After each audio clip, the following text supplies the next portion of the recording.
দিয়ে লাভ নাই, বড় ফ্যান দিতে হবে। এই জন্য ঠান্ডা করার পদ্ধতি ভিন্ন ভিন্ন ভাবে ডাই তেলের মধ্যে চুবানো থাকে, অর্থাৎ এর ভিতরে যে কয়েল আছে এই টাঙ্কিটা পুরো তেল দিয়ে ভর্তি করা থাকে এবং এই যে এটারও অর্ধেক পর্যন্ত তেল থাকবে, ঠিক আছে। এই তেলগুলাই পাইপ দিয়ে এই টাঙ্কির ভিতরে কোনো অংশ গ্যাপ থাকবে না, একদম 100% ফিল আপ, ঠিক আছে। তো এই তেলগুলোর কাজ কি? তেলগুলোর কাজ হচ্ছে কোর এবং কয়েলকে ঠান্ডা করা, প্রথম কাজ। দ্বিতীয়ত হচ্ছে এই তেলগুলোর মধ্য দিয়ে বিদ্যুৎ প্রবাহিত হতে পারবে না, রেজিস্ট্যান্স অনেক বেশি পরিমাণ থাকে, রেজিস্ট্যান্স অনেক বেশি পরিমাণ থাকে। এগুলো কিন্তু বিভিন্ন ধরনের কেমিক্যাল একখানে করে বানানো হয় এই তেলগুলো, ঠিক আছে। ওই যে আপনারা গ্রাম অঞ্চলে দেখেন না, শরীরে ব্যথা হইলে ট্রান্সফরমার তেল ইউজ করে, এটা কখনো ঠিক না। ওনার শরীরে এমন ভাবে রোগ সৃষ্টি হতে পারে তেলের কারণে, যেটা আপনি কখনো কল্পনাই করেন। স্যার বলে যে ওই এটা তো কোনো তেল না, এটা এক ধরনের কেমিক্যাল, আর যেটা মানব শরীরের জন্য খুবই ক্ষতিকর।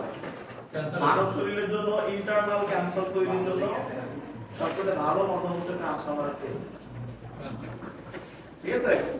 এটা দিলে ব্যথা থেকে পরিশ্রম কেন পাওয়া যায় জানেন? কারণ এটাতে অ্যাসিড জাতীয়, অ্যাসিড, এটা আছে কি অ্যাসিড জাতীয়। যখন আপনি দিলেন আপনার ওই জায়গাটা একদম গরম হয়ে ঠান্ডা হয়ে যাবে, আপনার মনে হইতেছে আমার বিল ভালো হয়ে গেছে, ঠিক স্যার, ঠিক। কিন্তু আপনার ওই জায়গার কোষগুলা নষ্ট হয়ে যাচ্ছে, এটা আপনি খেয়াল করতেছেন না। হ্যাঁ, এরকম করতে করতে এক সময় গিয়ে যখনই আপনার কোষগুলো ইন্টারনালি নষ্ট হতে শুরু থাকবে, ওই জায়গাটা হয়ে যাবে ক্যান্সার। হ্যাঁ, ইন্টারনাল ভিতর থেকে পচা শুরু হয়ে যাবে। তো এই জন্য ট্রান্সফরমার তেল দিয়ে এগুলা করবেন না। এরপর আমরা আসি এই তেলের বৈশিষ্ট্যগুলো বলি। তেলের বৈশিষ্ট্য হচ্ছে এই তেলকে আপনি যতই গরম করেন এই কখনো উড়ে যাবে না। যেমন পানি গরম করলে জলীয় বাষ্প হয়ে উড়ে যায়, প্রথম বৈশিষ্ট্য এটা গরম হলে উড়ে যাবে না। আপনি এটা যতদিনই একটা পাত্রের মধ্যে রাখেন, যেমন পেট্রোল, ডিজেল, এগুলো যদি আমরা কোনো পাতিলের মধ্যে রাখি বা কোনো বোতলের মধ্যে বোতলজাত করে রাখি, নিচে ময়লা জমে না, তেলের গাছ বলি আমরা। জি। এই ধরনের গাছ ট্রান্সফরমার তেলের মধ্যে কখনো জমবে না, মানে গাছ বা তলানি জমবে না, এটা কখনো জলীয় বাষ্প হয়ে উড়ে যাবে না। এর মধ্যে রেজিস্ট্যান্সের পরিমাণ অনেক বেশি থাকবে। এটা নির্ভর করে কত ভোল্টেজের ট্রান্সফরমারের তাকে দেওয়া হচ্ছে গ্রেড অনুসারে, ঠিক আছে। যত ভোল্টেজের ট্রান্সফরমার রেজিস্ট্যান্সও সেই পরিমাণে বেশি থাকে এবং ওই অনুপাতে দেওয়া হয়। এরপর হচ্ছে এই তেলের মধ্যে কখনো আগুন ধরবে না, এই তেলের মধ্যে কখনো কি হবে না, আগুন ধরবে না, ধরবে না। এগুলো হচ্ছে তেলের বৈশিষ্ট্য। তো আরো বৈশিষ্ট্য আছে, এইগুলো হচ্ছে প্রধান। এগুলো হলো কি প্রধান। তাহলে এই তেলের ভিতর দিয়ে কারেন্ট যাবে না, এই তেলে আগুন ধরবে না, এই তেল উড়ে যাবে না, এই তেলের মধ্যে কখনো গাদও জমবে না। যদি কখনো জমে বা হয় তাহলে ওটা নষ্ট, মানে ওই তেল আর ব্যবহারের উপযুক্ত নাই। আচ্ছা, এরপর আসি আমরা পরবর্তীতে যে সাইড দিয়ে অন্য কালারের যে টিউবগুলো দেয়া আছে দেখতেছেন না, জি স্যার। এগুলো বলা হচ্ছে কুলিং টিউব। এই যে এগুলো হলো কি কুলিং টিউব। Cooling tube. এই কারণে দুই পাশে আছে, এই যে এই পাশে একটা, ওই পাশে একটা। এই দুটো হচ্ছে কুলিং টিউব। এগুলো কি কুলিং টিউব। Cooling tube. তো ট্রান্সফরমারটা যখন চলবে তেলগুলো গরম হবে না, জি। গরম হলে তেল কোন দিকে হয়? উপরের দিকে উতলায় উঠবে, উপরের দিকে উতলায় ওঠে না? তো উপরের দিকে যখন উতলায় উঠবে তখন এই তেলগুলো, এই যে ফিউজ গুলো দেখতেছেন, এই উপরের পাইপটা দিয়ে এইদিকে তো চলে আসবে, তখন এইদিকে চলে আসবে। তেলগুলো কি হয়েছে? গরম হয়েছে। গরম হলে তেলগুলো পাতলা হয়ে যাবে, ঠান্ডা হলে আবার ভারী হয়ে যাবে। পাতলা হলে উপরে উঠে এই ফিল্টার গুলো দিয়ে যখন বাইরের দিকে আসে, আবার এইদিকে তো এই দেখেন চিকন চিকন পাইপ যে আছে, এগুলো তো বাইরে থাকবে, এগুলোতে তো বাতাস লাগবে, বাতাসে ঠান্ডা হবে, নিচ দিয়ে আবার ভিতরে ঢুকবে। এটা অটোমেটিক হয়ে যায়, কারণ তেল গরম হলেই তো উপরে উঠে, ঠান্ডা হলে আবার নিচে নামে, কারণ আবার ভারী হয়ে গেছে, আবার নিচে নামে। এটা তো অটোমেটিক সার্কুলেট, মানে ঘুরতে থাকে এটা। তো এটাতে আপনারা হচ্ছে দেখতেছেন এটা ছোট ট্রান্সফরমার 100 কেভি, এই জন্য এটাতে নরমাল এই ধরনের রেডিয়েটর দেওয়া আছে। যেগুলো সাবস্টেশনে থাকে ওগুলোতে দেখবেন এই রেডিয়েটর সিস্টেমের মধ্যে আবার ফ্যান দেওয়া আছে, ঠিক আছে। ফ্যান কেন দেওয়া থাকে? কারণ ওগুলোতে হিটের পরিমাণ অনেক বেশি। এটা তো থাকবে আপনাদের বাড়িতে বা আপনাদের বাড়ির সামনে, রাস্তা, হ্যাঁ। আর সাবস্টেশনে যেটা থাকবে যে রাস্তার মধ্যে যে ট্রান্সফরমার থাকে এরকম 100-200টা ট্রান্সফরমারকে চালানোর মতো পাওয়ার ওদের থাকে। এই জন্য ওকে ঠান্ডা করার পদ্ধতি একটু বেশি করে প্রয়োজন হয়। বুঝেছে? জি স্যার। আর এটা আপনার কি সর্বোচ্চ 4টা 5টা 10টা বাড়ি চালাবে, এর থেকে তো আর বেশি কিছু না। আর এইরকম 10টা 15টা চালানোর মতো ক্ষমতা ওদের থাকবে। এটা সর্বনিম্ন একটা পুরো ফিডার লাইনকে একটা ট্রান্সফরমার দিয়ে চালানো হয়। লোড বাড়লে তখন একাধিক ট্রান্সফরমার ইউজ করে, এগুলো হিসাব পাবলিক করে কাজ করা হয়। আচ্ছা, এখন এখানে আমরা দেখি এই যে বড় বড়গুলো দেখতে পাচ্ছেন না, এগুলোর নাম হলো ইনসুলেটর। ঠিক আছে? ইনসুলেটর মানে যেগুলা বিদ্যুৎ দিয়ে বিদ্যুৎ প্রবাহিত হতে পারে না। ঠিক আছে? বিদ্যুৎ অপরিবাহী। তো এটা হচ্ছে হাই ভোল্টেজ সাইড। কেমনে বুঝলাম? এই যে বড় বড় ইনসুলেটর আছে, এটাকে কেন বললাম কি হাই ভোল্টেজ সাইড বা এইচটি সাইড বলা হয়। এইচটি হাই টেনশন অর্থাৎ উচ্চ চাপ। এই ছোটগুলা এগুলোকে বলা হচ্ছে এলটি বা লো ভোল্টেজ নিম্ন চাপ অংশ, এলটি টার্মিনাল। তো এগুলোর আরেকটা নাম আছে বুশিং বলা হয়। HT bushing, LT bushing. আপনাদের বই কি লেখা আছে? বই লেখা আছে প্রাইমারি টার্মিনাল, সেকেন্ডারি টার্মিনাল লেখা আছে। বড়গুলোতে লেখা আছে প্রাইমারি টার্মিনাল, ছোটগুলোতে লেখা আছে সেকেন্ডারি টার্মিনাল। তো এটা একটা হচ্ছে step down transformer. Step down মানে বেশি ভোল্টেজকে কম ভোল্টেজ করে, বেশি ভোল্টেজকে কম ভোল্টেজে রূপান্তর করে। তো এই যে তিনটা দেখতেছেন না, এই তিনটা দিয়ে এটা হচ্ছে 11000 ভোল্টেজ থেকে 400 ভোল্টেজ বা 230 ভোল্টেজ রূপান্তরের একটি ট্রান্সফরমার। অর্থাৎ এটার এই তিনটা লাইন দিয়ে 11000 এর লাইন 1, লাইন 2, লাইন 3 এভাবে কি হবে? আর এই চারটা দিয়ে একটা বের হবে নিউট্রাল, আর লাইন 1, লাইন 2, লাইন 3 বের হবে। এখানে বের হবে আপনার line to line 400, line R neutral নিলে হবে 230। ঠিক আছে? এটা তাহলে 11000 থেকে কমিয়ে কত করলো? 400। এইজন্য এটাকে বলা হচ্ছে স্টেপ ডাউন ট্রান্সফরমার। বেশিকে কমালো, বেশিকে কমালো। আচ্ছা, এরপর আমরা আসি এই যে ট্যাঙ্কিটা দেখতে পাচ্ছেন, এটার নাম হচ্ছে কনজারভেটর ট্যাঙ্ক। কি নাম? Conservator tank. ট্যাঙ্ক কনজারভেটর ট্যাঙ্কের মধ্যে এখানে দেখা একটা এই যে ইয়া আছে, ইন্ডিকেটর দেয়া আছে। এটা হচ্ছে অয়েল ইন্ডিকেটর। অর্থাৎ এর ভিতরে তেল না থাকবে না, এই তেলের এটা হচ্ছে মিটার। পিটার। এখানে আপনি দেখতে পাবেন, এখানে দেখেন মিনিমাম, ম্যাক্সিমাম বা মিডিয়াম লেখা আছে। মিনিমাম, জি স্যার, ম্যাক্সিমাম, মিনিমাম। তেল থাকলে আমরা বুঝবো যে ট্রান্সফরমার ভিতরে মিনিমাম তেল মানে অল্প তেল আছে। একদম যদি মিডিয়াম থাকে তাহলে কি মিড লেভেলে আছে, এবং ম্যাক্সিমাম থাকলে হাই লেভেলে আছে। এখানে সুন্দরভাবে লেখা আছে, দেখেন আছে না? কি লেখা আছে? মিনিমাম আর ম্যাক্সিমাম দেয়া আছে। তেল নাই, চিহ্ন দেওয়া আছে কিন্তু তেল নাই। আচ্ছা, দেখছো? জি স্যার। তো এটা আপনার নাম হচ্ছে কি? Conservator terminal. Conservator tank. Conservator tank. এর কাজ কি দেখো? কনজারভেটর ট্যাঙ্কের কাজ কি? তো যখন আমরা ট্রান্সফরমারটা চালাচ্ছি, লোড যখন বাড়বে, তো লোড বাড়লে তেলগুলো গরম হবে। জি স্যার। গরম হলে তেলগুলো তো আগে কি ঘন ছিল, গরম হওয়ার কারণে কি পাতলা পাতলা হয়ে যাবে স্যার। পাতলা হয়ে গেলে তো ওদের আগে যে জায়গা দরকার ছিল ওর থেকে বেশি জায়গা লাগে। জি স্যার। তখন কি করবে? যে তারটা পাতলা হয়ে গেল, বেশি একটু হয়ে গেছে, ওটা এই পাইপটা দিয়ে উঠে এই টাঙ্কিটাতে আসবে। এই টাঙ্কিটার অর্ধেক পর্যন্ত তেল থাকে, জি স্যার। বাকি অর্ধেক ফাঁকা থাকে। ফাঁকা। ওই বাকি অর্ধেকের মধ্যে এসে তেলগুলা কি আসবে? এখানে আসবে। আবার যখন ট্রান্সফরমার লোড কমে যাবে, তেলগুলো আবার ঠান্ডা হবে, তখন এখান থেকে আবার এই পাইপটা দিয়ে ভিতরে ফেরত যাবে। এখন এইটার ভিতরে যখন আসবে, তাহলে এটার বাতাসগুলো বাইরে বের হওয়া লাগবে না? আবার এটা থেকে যখন যাবে, তাহলে এটাতে আবার বাতাস ঢোকা লাগবে। এখানে আবার সমস্যা আছে। সমস্যা হচ্ছে কি, বাতাস যখন বের হয়ে গেছে তখন তো গেছে, কিন্তু বাতাস যখন ঢুকবে তখন স্বাভাবিক বাতাস ঢুকতে দেওয়া যাবে না। পরিবেশে যে স্বাভাবিক বাতাস আছে, এটা যদি ঢুকে, স্বাভাবিক বাতাসের মধ্যে কি থাকবে? ধুলাবালি, ময়লা থাকবে, এরপর হচ্ছে পানি থাকবে বা জলীয় বাষ্প থাকবে, যেটাকে আমরা বলি জি স্যার। সেই জলীয় বাষ্প বা ধুলাবালি গুলা যদি তেলের মধ্যে সরাসরি যাইতে পারে তাহলে তেলের অবস্থা নষ্ট হতে শুরু করবে না? জি স্যার, জি স্যার। এই জন্য এটাতে একটা ফিল্টারিং সিস্টেম দেওয়া থাকে, এই যে এইটাকে বলা হচ্ছে ব্রিদার। এই যে এখানে যে নীল অংশগুলো দেখতে পাচ্ছেন এগুলো হচ্ছে সিলিকা জেল, এগুলো হলো সিলিকা জেল। আর এই যে নিচের এই অংশটুকু, এই অংশটাতে থেকে একটু তেল দেওয়া থাকে, এই অংশে কি দেওয়া থাকে? তেল। ঠিক আছে?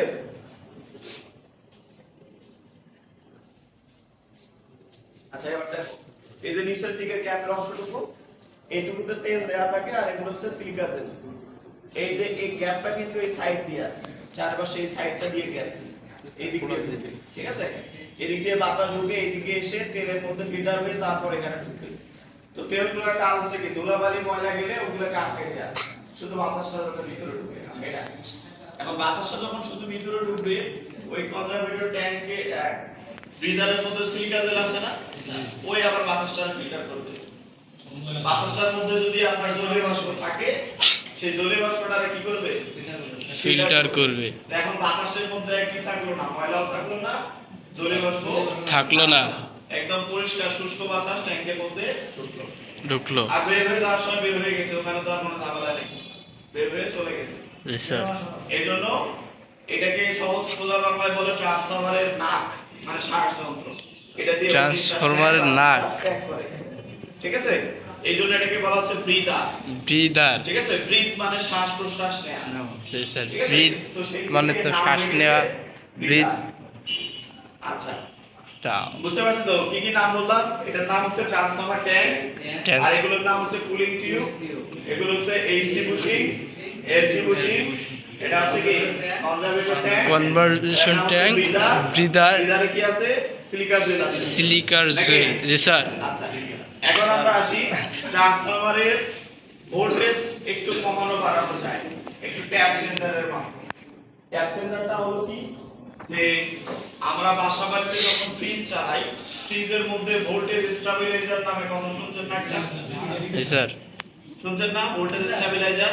জি স্যার। ভোল্টেজ স্টেবিলাইজার কিন্তু ফ্রিজের দিকে হয়, কারণ ফ্রিজ কখনো আনলোডে যায় না, একবার চালু হইছে মানে সব সময় লোডেই থাকে স্যার। আপনি ফ্রিজে হয় কিছু রাখেন আর হয় কিছু না রাখেন, কারণ ওর যে রেফ্রিজারেশন সার্কেল আছে, ওই সার্কেল আপনি মালামাল রাখলেও কমপ্লিট হবে, না হলে ওই সাইকেলটা কমপ্লিট হবে। কম্প্রেসর একবার চালু করছেন মানে ও কাজ হয়ে গেছে, ওর কাজও করবে, কাজ করতেই থাকবে। জি স্যার। এই কার্যপ্রণালী করার সময় ওকে তো সব সময় তাহলে কি লোড অবস্থায় আছে? জি স্যার। তাহলে আমরা যদি কখনো ওর অপারেটিং ভোল্টেজ থেকে কম ভোল্টেজ দিই, যেমন ধরেন ওকে চালার জন্য 230 ভোল্টেজ দরকার, কিন্তু আমরা দিতেছি 180, জি স্যার। তাহলে কি ও ঠিকঠাক চলতে পারবে? না স্যার, সাইকেল কমপ্লিট হবে না। লোড অবস্থায় ওর সম্পূর্ণ ভোল্টেজ দরকার, সেখানে আমরা ভোল্টেজ কম দিতেছি, তাহলে ও কি ভালোভাবে চলতে পারবে? না স্যার। আমরা সহজভাবে চিন্তা করে দেখেন, যেমন বাংলাদেশের অবস্থা বর্তমান হয়েছে যে একজন পাইকারের যে তেলের পেট্রোলের লাগার কথা তার থেকে কম স্যার, আছে। আগে যে যখন পুরো ধরা গাড়ি চালাইছিল এখন চালাইতে পারবে না। স্যার গতকালকে রাত্রে আমার ভাই গেছে তেল আনবার, তো গতকালকে দিবি না, দিবি হলো আজকে দুপুর দিক দিবে, তো কালকে রাত্রের থেকে 200 বাইক সিরিয়াল দিয়ে রাখছে রাত্রের। আরে ভাই দিবি একদিন দুপুরে দিবি, তার রাত্রে মানে আপনার সন্ধ্যা রাত্রেতে 200 সিরিয়াল গাড়ির কাছে। ভোল্টেজ স্টেবিলাইজার মানে নির্দিষ্ট একটা পর্যায়ের মধ্যে রাখে। তো এই ভোল্টেজ স্টেবিলাইজারের মতো এখন এই যে ট্রান্সফরমারটা আছে, তাই না? জি স্যার। আমরা 3 নাম্বার ক্লাসে পড়ছিলাম যে লাইনের মধ্যে তারের ভোল্টেজ ড্রপ হয়। জি স্যার। তো সাবস্টেশন থেকে ধরেন যে ভোল্টেজটা পাঠালো, আমাদের বাড়ির কাছে যে ট্রান্সফরমার আছে, এই ট্রান্সফরমারে তো ঠিকঠাক ভোল্টেজ আসা লাগবে, তাই না? জি স্যার। যেমন ধরেন এই পাশে 11 টাকা দিলে এ হচ্ছে 4 টাকা দিবে। জি স্যার। এটা হচ্ছে অনুপাত। ভোল্টেজের চিন্তা করে যে 11,400, এজন্য আমি 11/4 বলতেছি, ঠিক আছে? জি স্যার। তাহলে এর 11 টাকা পালে এ কত দিবে? 4 টাকা। 4 টাকা। যদি 10 টাকা পায় একে 4 টাকা দিতে পারবে না স্যার, কি হবে? কম অনুপাতিক হারে কমে যাবে। জি স্যার। তাহলে এর ইনপুটের ভোল্টেজটা সব সময় আমাকে 11,000 বা 11 টাকায় রাখতে হবে। এতে যদি আমি 1 টাকা কম দেই তাহলে আরো কমাই দিবে না? জি এখন ধরেন এর কাছে কোনোভাবে 10,000 ভোল্টেজ আসলো, তাহলে এর কাছে কি আপনি আর 400 ভোল্টেজ পাবেন? না স্যার। 400 থেকে কম পাবেন। জি স্যার। ধরেন 380 পাইলেন, তাহলে এখান থেকে 380 পাইলেন, আবার এই ভোল্টেজটা যখন আপনি তার দিয়ে আপনার বাড়ি পর্যন্ত নিয়ে আসবেন, ওই তারে তো 10-15 ভোল্ট যাবে, তাহলে কত হয়ে গেল? 370। আপনার বাড়িতে দিন শেষে আপনি পাইলেন কত? 70। এরকম পাবেন 60-70 এর মতো। জি স্যার। আর আপনার যে মেশিনগুলো আপনি বাড়িতে চালাচ্ছেন এদের তো অনেক ধরনের 100-200 ভোল্টের সাথে কম বেশি হয়, একবারে যাতে 1000-2000 কম বেশি না হয়। তাহলে এরকম একটা জিনিস ব্যবহার করতে হবে না? জি স্যার। এই জিনিসটাকে বলা হচ্ছে ট্যাপ সেন্টার। Tap centre. আপনাদের বইয়ে আছে, দেখেন ট্যাপ সেন্টার বের করেন। এরপরে বের আছে, ওটা লেখা আছে দেখেন। ট্যাপ সেন্টার হচ্ছে দুই ধরনের, একটা অনলোড ট্যাপ সেন্টার, একটা হচ্ছে অফলোড ট্যাপ সেন্টার। দেখ কোন পেজে দেখো? ওই ট্যাপ সেন্টার লেখা আছে ট্যাপ সেন্সার। সেন্সার। ট্যাপ সেন্টারের উপরে একটু বাংলা লেখা আছে না? জি স্যার। ওটা সবাই মনে মনে পড়ে, চিল্লাটা এটা স্টেপ ডাউন হোক আর স্টেপ আপ হোক। যে কয়েনটাতে ভোল্টেজ বেশি থাকবে ট্যাপ সেন্টার ওই কয়েনটার সাথে লাগানো থাকবে। জি স্যার। তো এইটাতে যেটা দেয়া আছে এই যে এটা হচ্ছে offload tap centre. Offload. Offload. Offload. আরেকটা আছে হচ্ছে অনলোড। ট্যাপ সেন্টার হচ্ছে দুই ধরনের, offload, onload. Offload transformer tap centre মানে হচ্ছে ছোট ট্রান্সফরমারগুলোতে ব্যবহার করা হবে। এই ট্যাপ সেন্টারটাকে যদি কখনো আপনার পরিবর্তন করার প্রয়োজন হয় কি করতে হবে? লাইন বন্ধ করে, লোডগুলোকে বন্ধ করে, তারপর ট্রান্সফরমারের কাছে এসে এভাবে ট্যাপটা আপনার যে মানে চেঞ্জ করতে চান সেই মানে চেঞ্জ করে তারপর এভাবে আপনি আবার লকটা বসাই দিবেন, বসাই দিয়ে গিয়ে আবার ট্রান্সফরমার লাইনটা চালু করবেন। এটা হচ্ছে অফলোড ট্যাপ সেন্টার। জি স্যার। আর যদি অনলোড হয় তাহলে এখানে সিস্টেমেটিক ভাবে মোটর বসানো থাকবে, আপনি রুমের মধ্যে বসে কম্পিউটার স্ক্রিনে শুধু কমান্ড দিবেন, এখানে অটো চেঞ্জ হয়ে যাবে। কম্পিউটার মাধ্যমে। ঠিক আছে? কারণ অনলোড ট্যাপ চেঞ্জার বড় বড় ট্রান্সফরমারে থাকে। জি স্যার। সাব স্টেশনে যে বিশাল বিশাল ট্রান্সফরমারগুলো আছে না? জি স্যার। এরকম 100-200 ট্রান্সফরমারে ও চালায় একাই।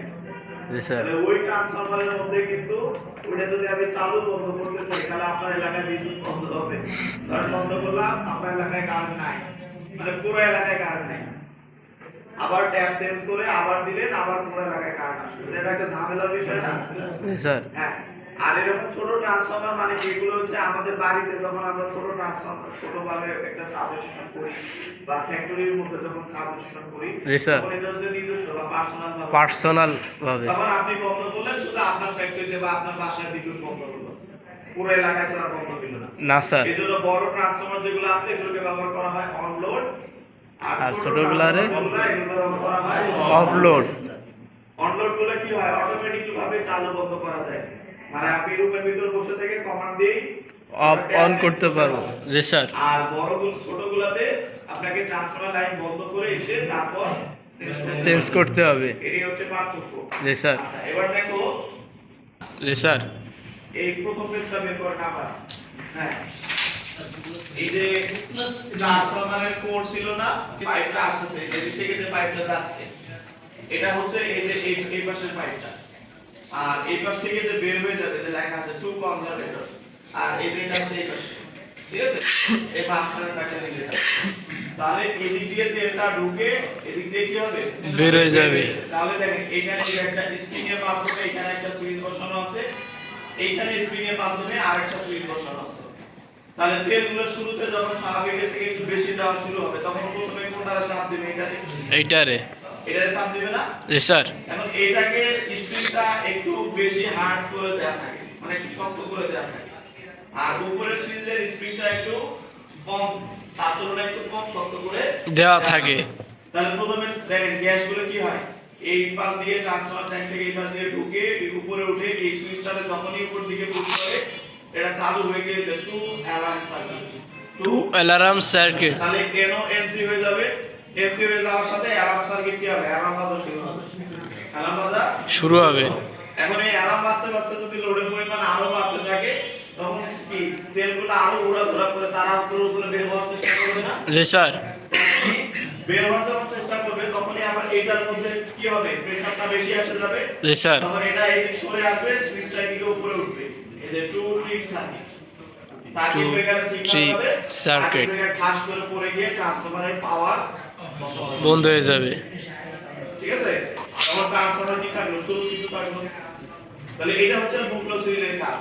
ঠিক আছে, জি স্যার। তাহলে বুকলো সিলে ব্যবহার করা হয় কত বড় ট্রান্সফরমারে, বড় ট্রান্সফরমারে 500 কেভি থেকে উপরে, 500 বা 600 কেভি থেকে উপরে উপরের গুলা ছোট ট্রান্সফরমারে দেওয়া হয় না।